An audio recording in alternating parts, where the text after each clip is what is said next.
What if everything in this hassle, everything with green label, a health claim, a wellness promise, was quietly making your gut worse? Not the junk food hassle, not the chips and soda.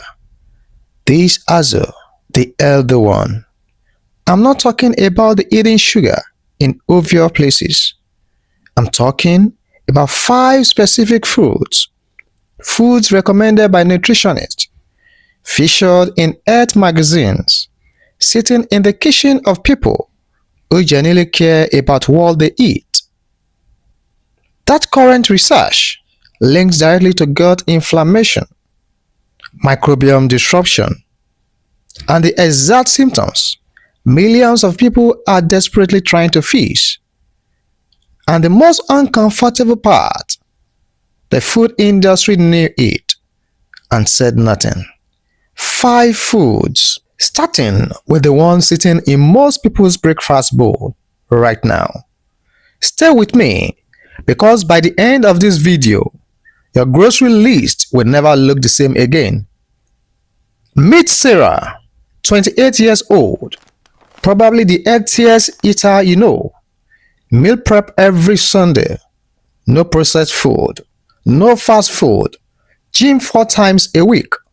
She reads label, she follows wellness accounts, she does everything right. And for 3 years, Sarah's gut was a disaster. Chronic bloating, unpredictable digestion, fatigue that no amount of sleep could fix, brain fog that made her feel 10 years older than she was. She saw a functional medicine doctor who did something her previous doctors never had. Instead of testing what was wrong with Sarah's gut, he tested what Sarah was eating. And what he found changed everything. Every single food causing Sarah's gut inflammation was a food she had been eating deliberately, intentionally, because she believed it was healing her. It took 3 weeks of removing these five foods for Sarah's symptoms to begin reversing.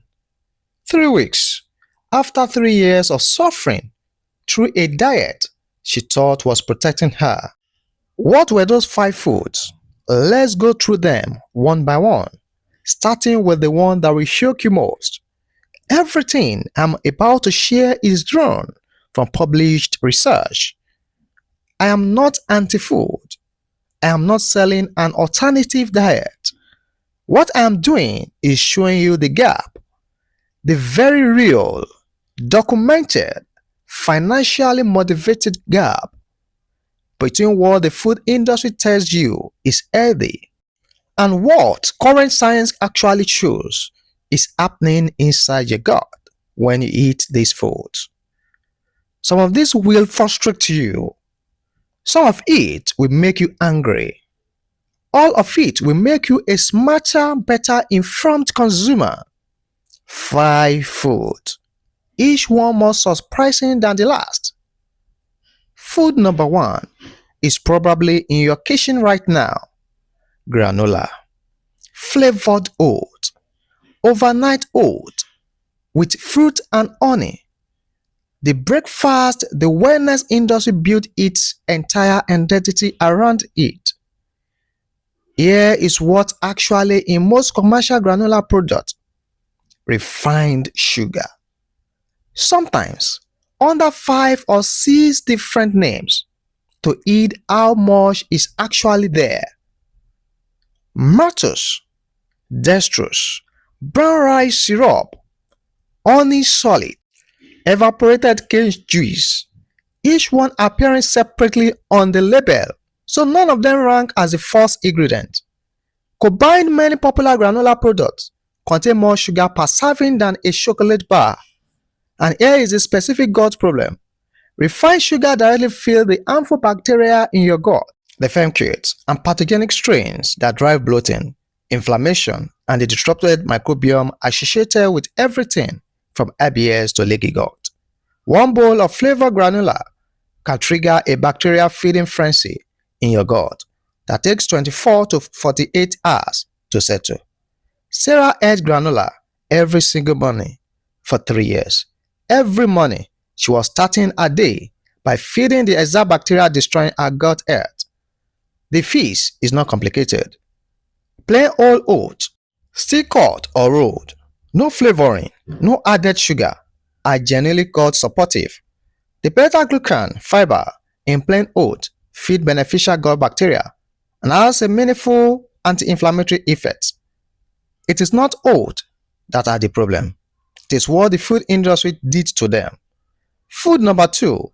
This one is going to be harder to hear. Plant-based milk became the symbol of health-conscious generations. Millions of people switched from dairy specifically to improve their gut health.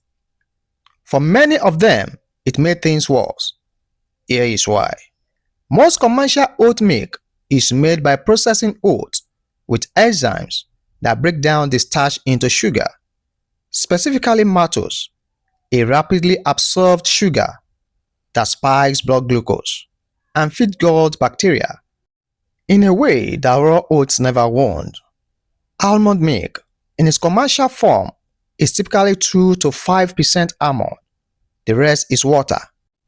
Thickeners like carrageenan or glycine gum and synthetic additives. Carrageenan specifically, a common stabilizer in plant milks, and many processed food has been shown in multiple studies to trigger gut inflammation and disrupt the gut mucosal lining in a ways that mirror the early stages of inflammatory bowel conditions. People switched from dairy to plant milk to heal their gut, and carrageenan in the plant milk they switched to was quietly inflaming it instead. What to do instead? Make your own oat milk at home. Blend half a cup of rolled oats with 2 cups of water. Strain, refrigerate. No additives, no processing, no carrageenan. Takes 4 minutes. Or choose full fat dairy if you tolerate it. The gut microbiome research on full fat dairy is far more supportive than the low fat alternatives the food industry promoted for decades. Food number 3. This one ended relationships. Seriously, whole wheat bread. Multigrain bread, the cornerstone of healthy eating advice for 40 years. Your doctors has probably recommended it. Every nutrition guideline has promoted it. Here is the myth. The word whole wheat or multigrain on a label does not mean what most people think it means. In most commercial whole wheat bread, the grain has been so finely milled that it behaves almost identically to white flour in your body. The glycemic index of commercial whole wheat bread is 71. White bread is 75, a difference of 4 points. And here is a specific gut risk that almost nobody talks about. Modern commercial wheat, not the wheat your grandparents ate, has been hybridized to contain significantly high levels of protein called gliadin. Zonulin opens the tight junctions in your gut wall. Those are the seeds we talked about in episode 2, the microscopic lugs that keep bacteria and toxins from linking into your bloodstream. Commercial wheat bread, even the whole grain kind, may be systematically weakening those seals in a significant proportion of people who eat it daily. Sarah ate 2 slices of whole wheat toast every morning alongside her granola. She was opening her gut wall twice before 9 a.m. The alternative, sundoff, made with long fermentation, where the wild yeast and bacteria pre-digest the gliadin, has a dramatically different effect on gut permeability. The fermentation process neutralizes much of what makes modern wheat problematic. One food, completely different gut response, depending entirely on how it was made. Food number 4. This one made Sarah cry when she found out, because she can be recommending it to her friends. Last episode, we talked about how full-fat natural yogurt is one of the most powerful gut healing foods available. Flavored Greek yogurt is almost the opposite, and the gap between them is one of the most profitable deceptions in the food industry. Here is what happens to Greek yogurt between the farm and your spoon. The fruit flavoring is almost never real fruit. It is fruit flavored syrup, high fructose corn syrup, or concentrated fruit juice, which is processed sugar by another name. The probiotic strains listed on the label, Lactobacillus, Acidophilus, Bifidobacterium, are present in quantities that may not survive the pasteurization process or the acidic journey through your stomach, meaning the probiotic benefits you are paying a premium for may be partially or entirely inactive by the time the yogurt reaches your gut.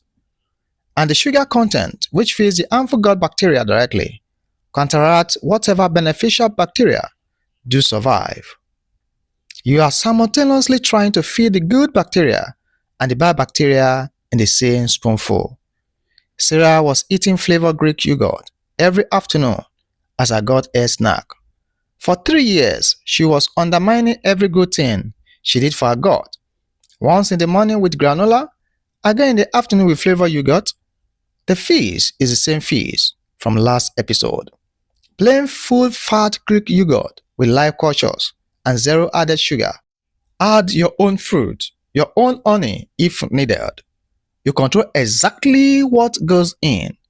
One ingredient swap, completely different gut outcome. And food number 5. Food number 5 is the one that the food industry has spent the most money defending because it is in almost everything. Canola oil, sunflower oil, soybean oil, corn oil, vegetable oil. You already heard about this in episode 1, but today I want to show you something even more alarming than what we covered before. It is not just what these oils do to your gut when you cook with them. It is a fact that they are hidden in almost every processed food marketed as healthy. Your granola seed oil, your whole grain cracker seed oils, your plant-based protein bar seed oils, your heart-healthy salad dressing seed oils, your store-bought hummus seed oils. These oils are produced through a process called solvent extraction and high heat refining using temperature that oxidize the polyunsaturated fatty acid into compounds called lipid peroxide and aldehyde. These oxidized compounds have been shown in research to directly damage the gut mucosa, the protective lining of your digestive tract, and trigger inflammatory cascade that affect not just your gut, but your cardiovascular system, your liver, and your brain. The food industry switched to seed oil in the 1950s and 1960s, driven by lobbying from vegetable oil manufacturers and a now debunked study linking saturated fat to heart disease. 60 years later, we are still eating the consequences of that switch, and the foods marketed as healthiest, the granola, the plant milk, the whole grain bread, are often the foods most saturated with the very oils doing the most damage. Sarah's functional medicine doctor ran an inflammation panel. Her oxidative stress markers, direct indicators of lipid peroxide damage, were among the highest he had seen in a patient her age. She was not cooking with seed oils. She was eating them unknowingly in almost every healthy food in her kitchen. 3 weeks after removing these foods from her diet, not adding any new, just removing, her bloating reduced by 80%, her energy returned, her brain fog began to lift. 3 weeks after 3 years of eating foods she genuinely believed were healing her. Sarah didn't overhaul her entire life. She didn't go on a restrictive diet or hire an expensive nutritionist.